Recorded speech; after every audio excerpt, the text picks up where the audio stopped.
Imagine having the life of your dreams. Not temporary cash and glory, but happiness and inner peace. Explore new ways to be a creator and take your own journey into greatness. Is it possible? What does it take to make that happen? It takes the person known for extreme results. He's called the cage breaker and the ultimate catalyst. Coming back from the brink of death and now crushing it for himself and his clients, this is Your Ultimate Life Podcast with Kellan Fluckiger.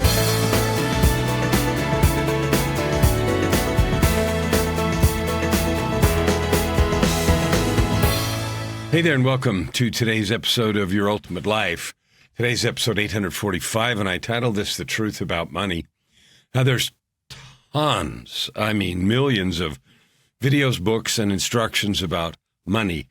So let's just get some really basic things clear about where we're talking from, and then we'll talk about creating money, keeping money, spending money, and how you can have all you want. Money is an agreement. It's an agreement about how we exchange value. Everybody knows in history we used to exchange goods directly. I grew corn, you shod horses, I gave you some corn so you'd shoe my horses. The barter system, we still use that a lot. Money was simply invented as an exchange medium. And that's because maybe the things I need didn't happen in the town and I needed some way to take it across some distance. And so we had some exchange medium. It's funny, the exchange mediums have changed so much over time.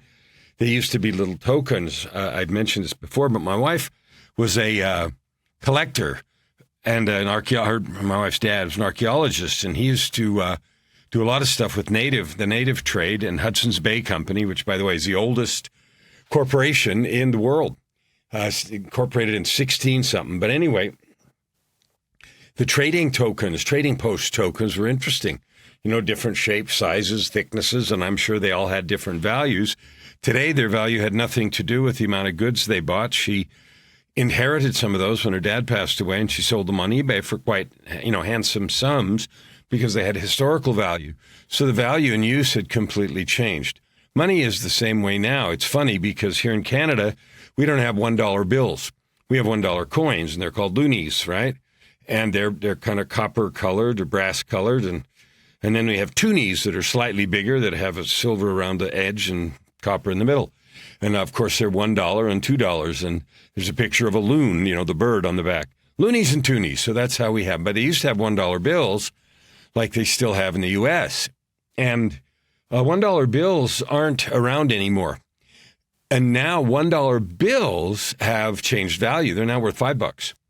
My wife has a collection of very mint condition, quite a few $1 bills, which in the day she would have bought for $200 or $300, depending on how many there were. 200 would have been $200. Today, that pile's worth $1,000 and even more.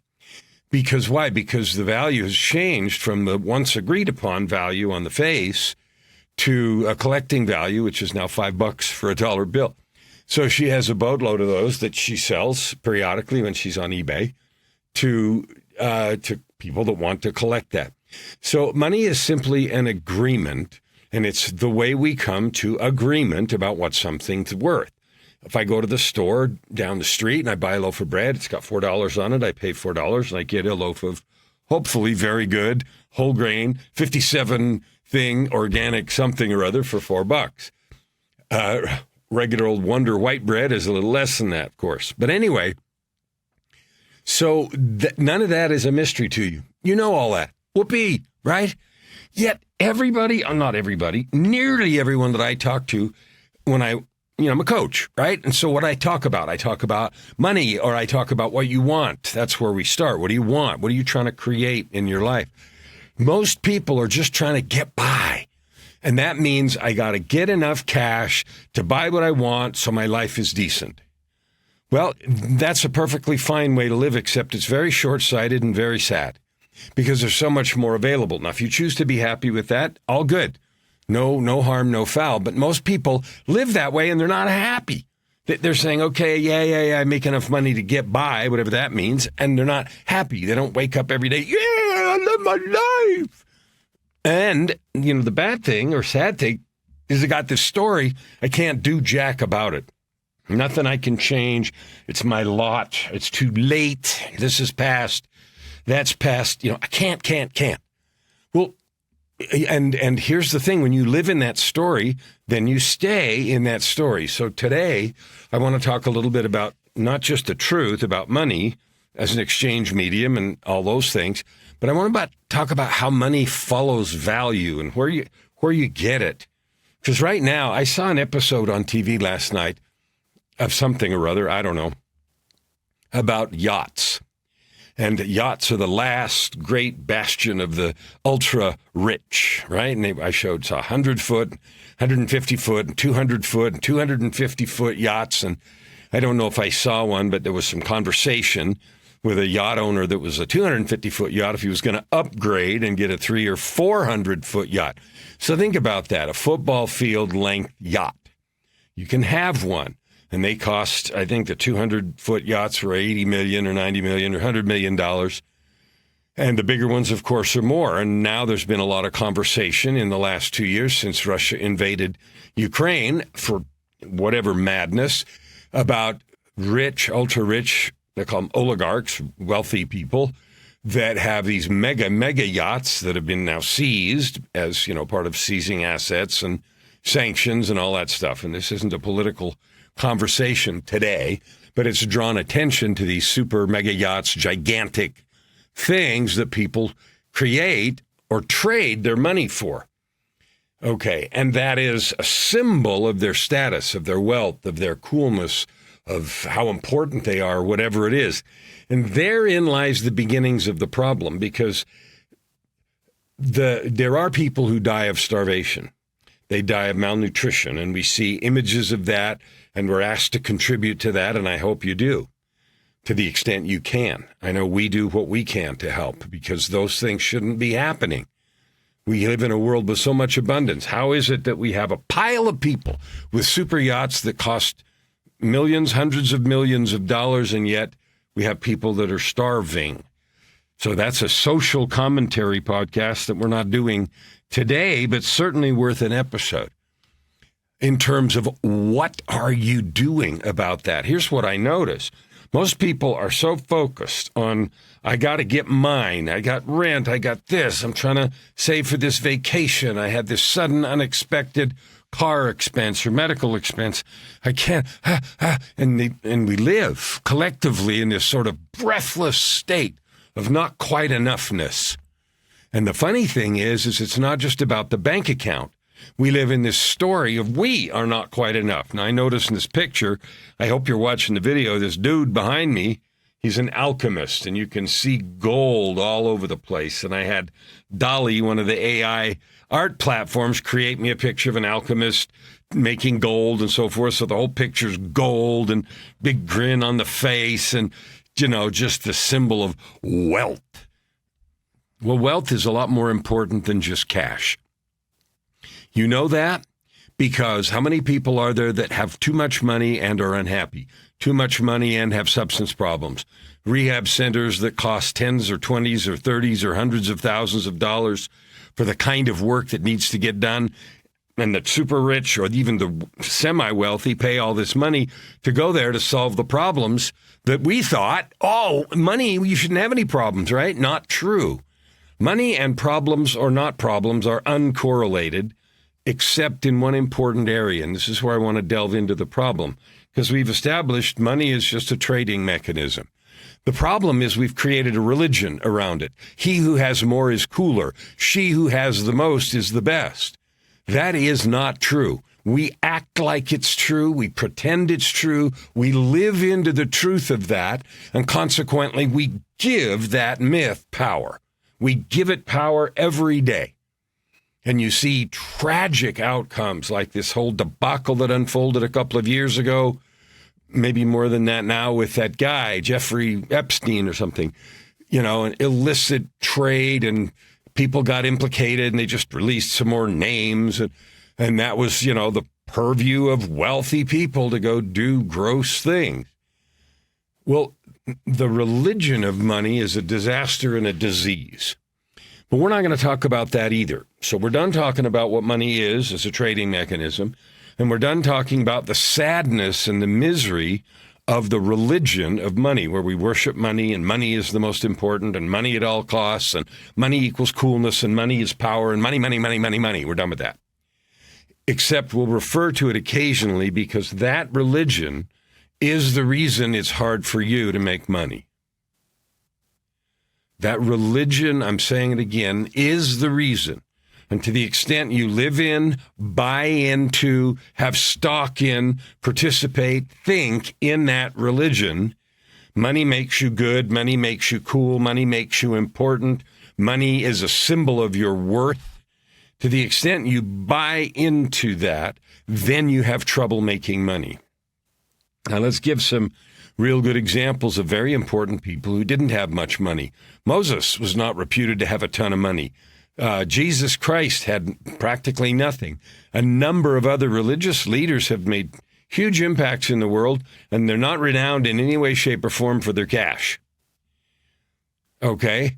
On the other hand, there are tons of people who are revered, worshipped, honored, and paid a lot of attention to because of their cash, and all that creates additional problems. So here's the fundamentals of just making money. So we've got those two things, what money actually is, trading mechanism, and we've got this religion of money, which is a disease when you worship money because it creates all these other problems. It only matters if you've got more than somebody else and better car, bigger house, cooler vacations, and on and on and on.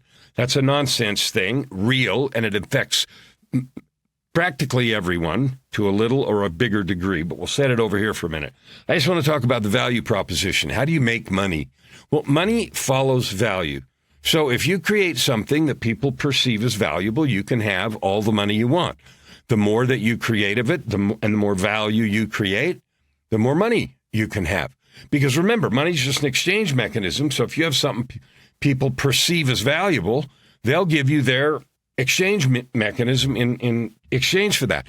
Now, we've all seen examples in our lifetime, and I've seen many because I'm older, 68 now, about this sort of money disease. Cabbage Patch Kids. Now, they're cute and they're sewed a certain way, and they were a fad for a while, and tons and tons and tons of money were made on that. People were disappointed, angry, fought in lines at stores, and on and on and on. A current, and then there was Pet Rocks, right? That was a fad for 5 minutes, and $1 zillion was made there.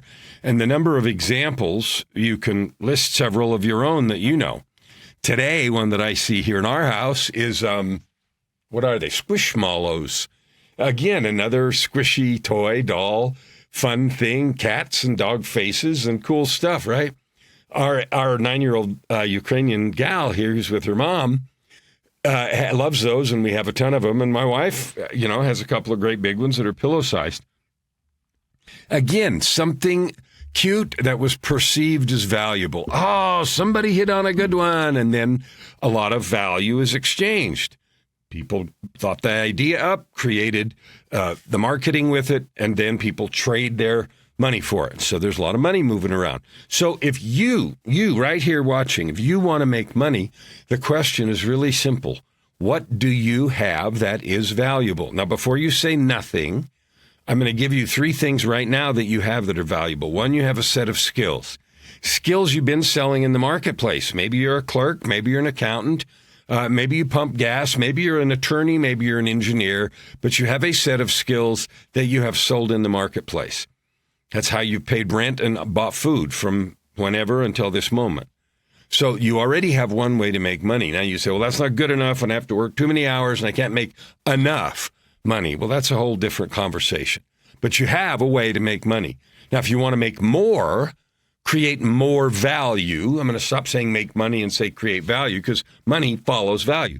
So if you want to create more, then you have to either upgrade those skills so you can do something that's more valuable, and people will trade more for you for what you have, or you need to work more. Now, working more is a disease, and there's lots of people that workaholics, they work themselves to death. Why? Because they belong to the religion of money. And we're not talking about that. We're just talking about how to create money. So what is it that you have of value? And if what you have isn't creating enough money for you, then you have to either increase the value or sell it to more people.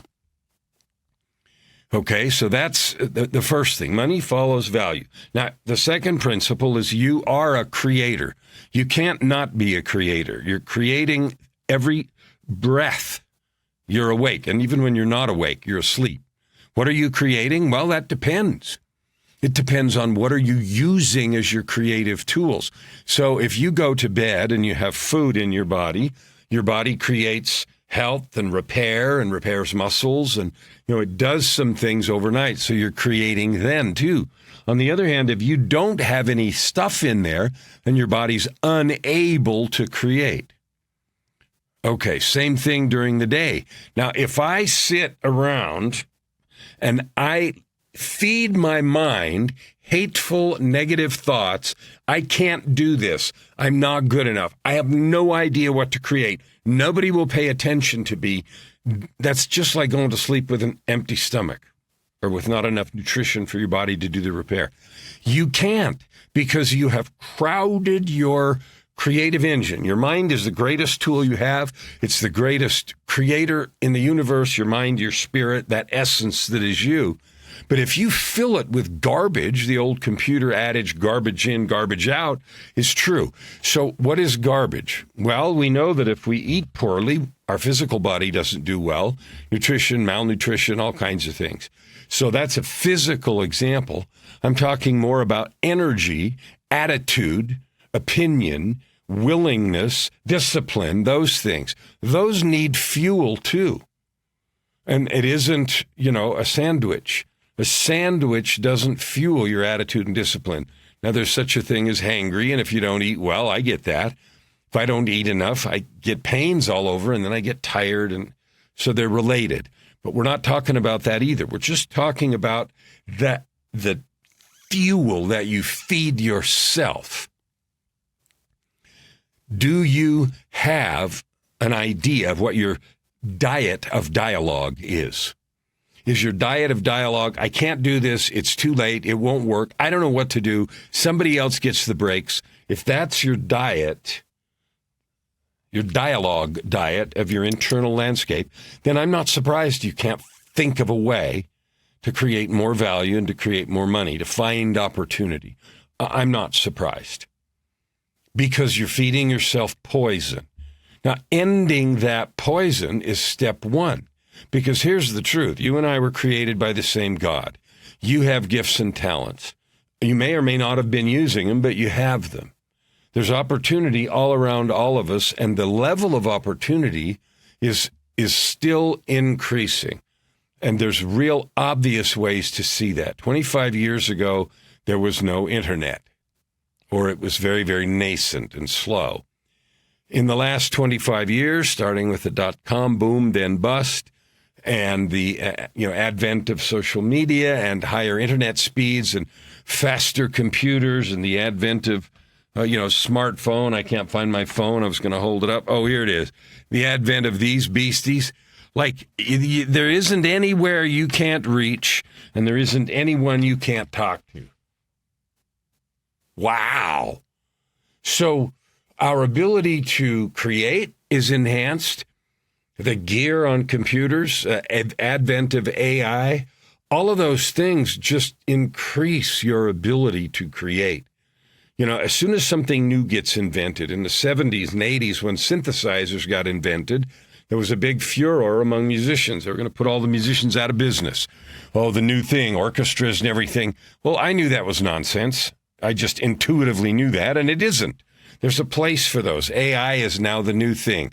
Pictures, and there's now a lawsuit by George Carlin's estate suing because someone did a 1-hour special using all of that historical video and everything from George Carlin and created I think it was a 1-hour special. And I saw a thing the other night on a brief thing on TV where their estate is suing because they're using that stuff in an unauthorized way. Now, all those laws have yet to be sorted out. And they will be, like every piece of copyright law. As soon as Google and the internet and all the search engines happened, then everything that used to be really difficult to find in libraries and old musty manuscripts and everything became available at your fingertips instantly. And so there was all kinds of repercussions from that. Repackaging, redoing. Ooh, is that plagiarism? Is that copying someone's research? Well, in music, we have a very elegant way of describing that. We say influenced by. My piano influences, Oscar Peterson, Andre Previn, Art Tatum. Those are the big three that I love for different reasons. Bill Evans, and I'm a jazz pianist. You'll notice that those are jazz names. And I have transcribed note for note some solos. I don't take those and call them my compositions. It's just to learn runs and to learn chord, structures and connections and things. And so influenced by is true. And so the idea that because the search engines are available and you have all the research of the universe available, that suddenly you're a fake is not true. It's not true with AI either. Now, if someone takes AI and uses other people's stuff and pretends it's their own without any analysis, assimilation, repackaging, or, and sort of pretends it's someone else, like this one lawsuit alleges in this George Carlin thing, unauthorized use of and all that sort of stuff.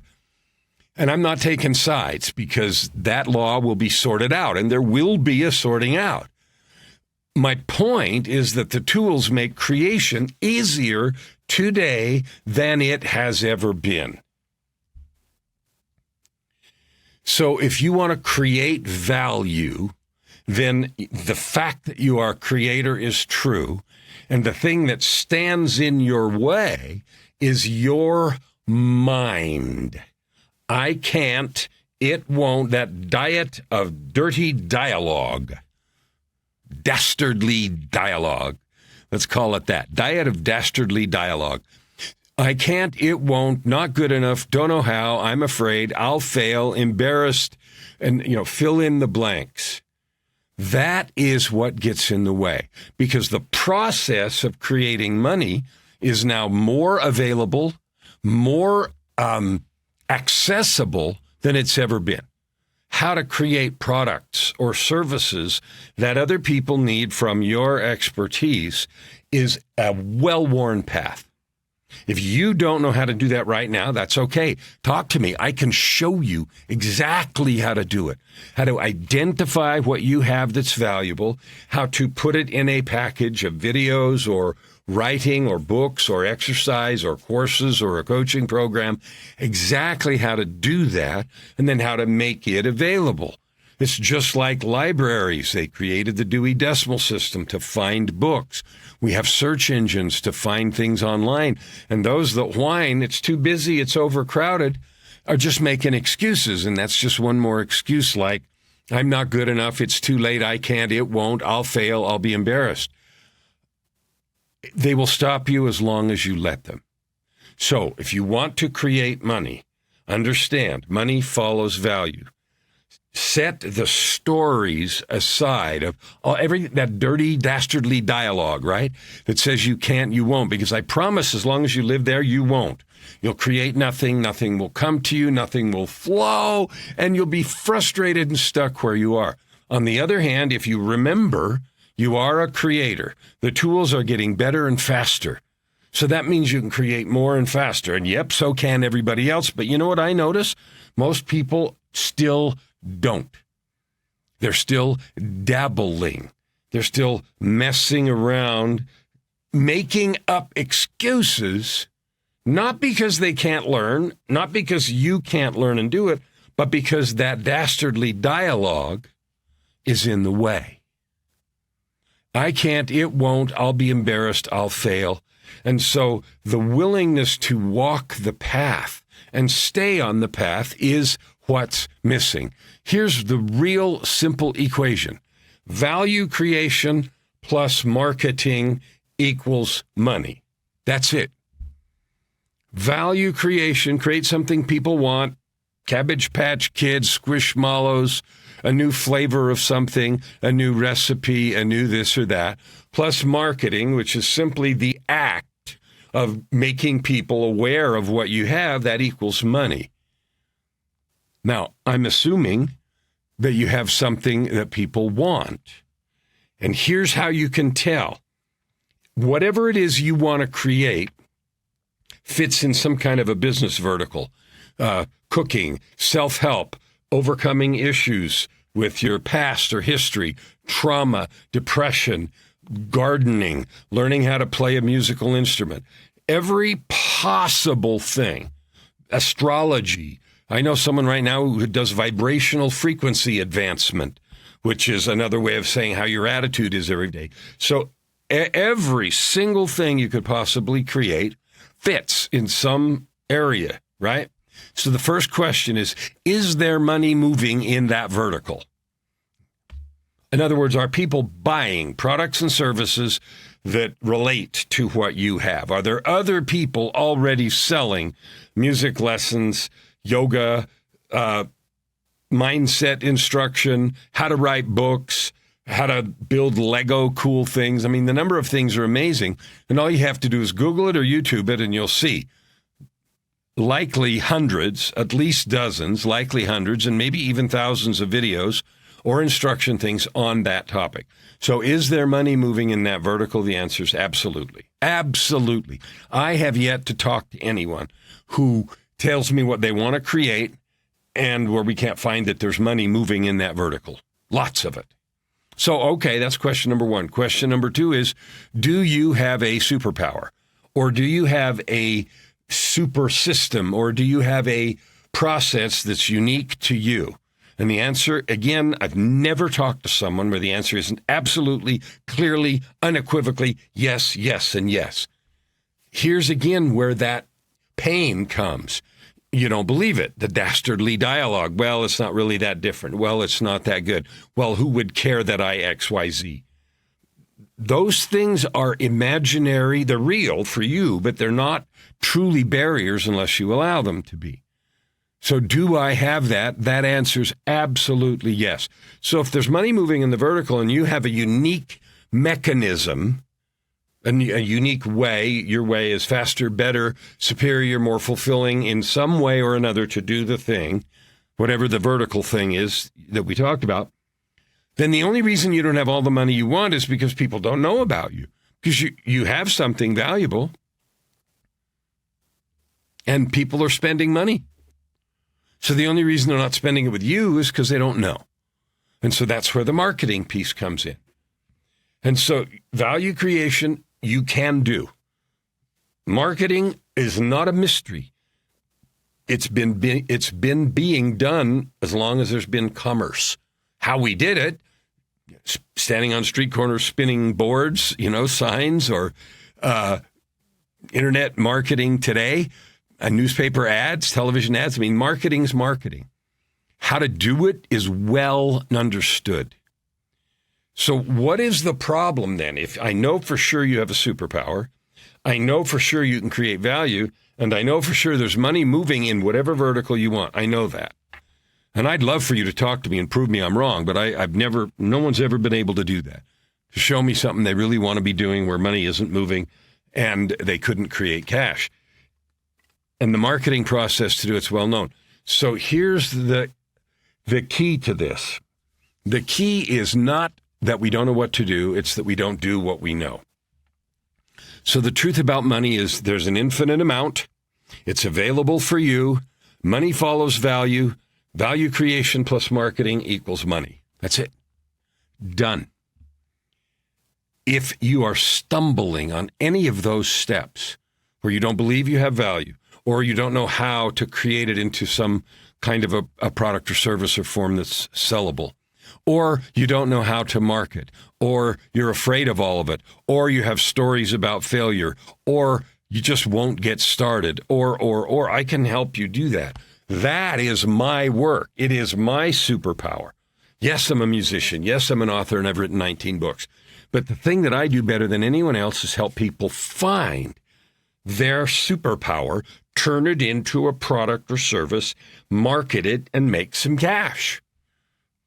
You can get out of corporate if you want to. You can do what you love, and the money will follow that thing. All those things are possible, but they are not going to come to you until you make a firm commitment to go there, you get the help you need, you figure out what it is that you can create, and then you get started and never stop. I can't tell you how many people think some magic solution's going to come on it in the box from Amazon, or something they're going to see online. Oh, I'm going to see the YouTube video, and then I'm going to know that. Suddenly it's going to be easy. No. No one that's ever built a business, no one that's ever built a successful business had it happen overnight with some magic wave. Didn't happen. It took value creation, it took trying and failing, and it took learning from those that have gone before. My commitment this year is to help 250 million people discover who they really are. And what I mean by that is the truth of your capability, the truth of the skills you have, the truth of the value you create, the truth of your infinite creativity. Discover who you really are, and then to begin to create from that place, creating the value, learning the marketing, learning the business processes that will give you the cash that you deserve. Money is not a mystery. It follows value, and you can have all you want. YourUltimateLife.ca, the URL on the screen, is a place where you can get 5 very, very powerful videos that are the result of 16 years' work about how to activate your ultimate life, your life of purpose, prosperity, and joy. There is no cost financially to them.